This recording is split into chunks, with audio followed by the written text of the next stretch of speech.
Ever felt your faith fade, leaving you lost in a spiritual desert? This is Samuel's story, an old baker grappling with a soul-deep dry spell. Witness his journey through doubt and despair as he rediscovers hope in the most unexpected place. You'll learn how unwavering patience and persistent practice can reignite your spirit, even when feelings fail you.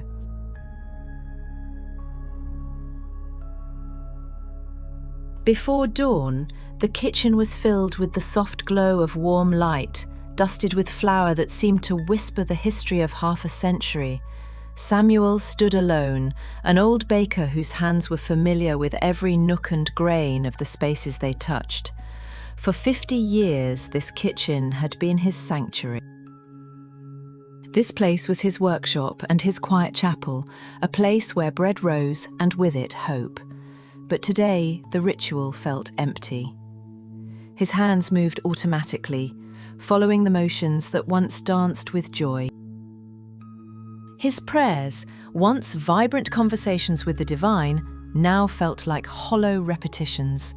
His thoughts circled endlessly as if caught in a relentless wind. Inside him was a desert where faith had once bloomed.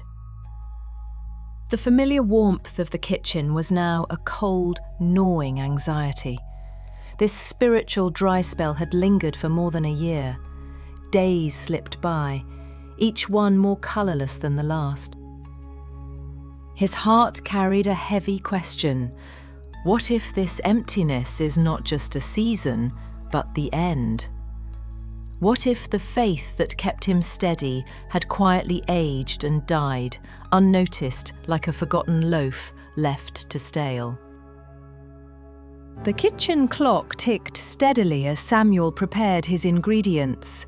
Flour, water, yeast, and salt, the sacred quartet that had nourished his soul and the town for decades.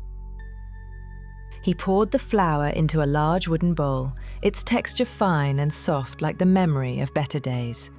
His mind was numb, unable to summon the hope that once accompanied this simple act. Kneading the dough was a ritual as old as time. Samuel pressed, folded, and turned the dough, his hands deep in the soft mass, repeating the rhythm: push, fold, turn. Push, fold, turn. Push, fold, turn. His body remembered the dance, even when his heart did not. Gone was the silent prayer that usually arose with each fold, replaced by a quiet despair that settled in like flour dust, coating every surface. He covered the dough with a cloth and stepped away, the kitchen feeling colder, emptier. There was no joy in waiting, only the ticking of the clock and the echo of his own doubts. Would the dough rise today? Could faith, like this dough, ever rise again in his spirit without the warmth of feeling? An hour passed. Samuel returned with a sigh, more from habit than hope.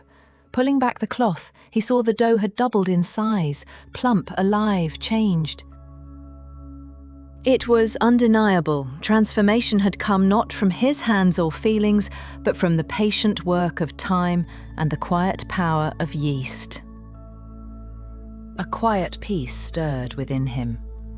He realized he had been struggling to will faith back into existence by force, by desire. Yet the bread whispered a new lesson, that faith might not always be a feeling to summon, but a faithful practice to maintain. Like a recipe followed with discipline, like a rhythm kept steady despite inner shadow, faith could be present in the waiting, in the turning, and in the patient hope that the rising would come.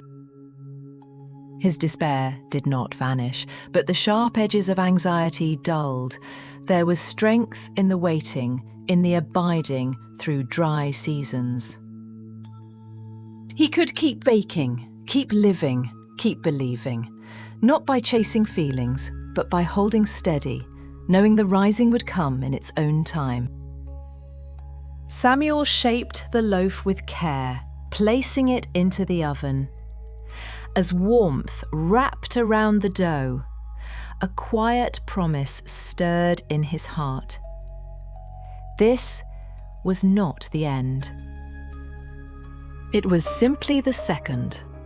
Rising, the slow, steady return of life born from steadfast patience. Days turned into weeks, and Samuel continued to bake. Each morning, the aroma of freshly baked bread filled the kitchen, a fragrant reminder of hope.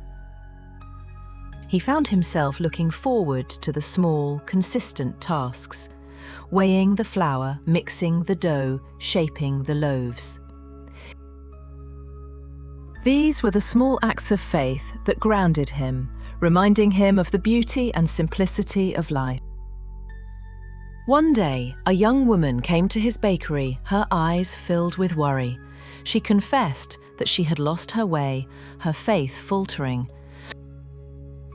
Samuel listened patiently, offering her a warm loaf of bread and a simple piece of advice. "Sometimes," he said, "all we need to do is keep baking." The young woman smiled, a glimmer of hope returning to her eyes. She left the bakery with the bread and a newfound sense of purpose.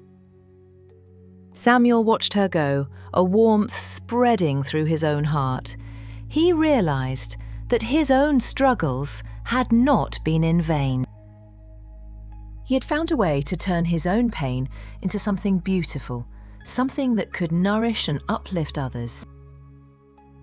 And so Samuel continued to bake, his hands moving with purpose and grace, his heart filled with a quiet joy. The second rising had come, not just for him, but for those around him. The kitchen, once a place of despair, was now a sanctuary of hope, where bread rose, and with it, the promise of a new beginning.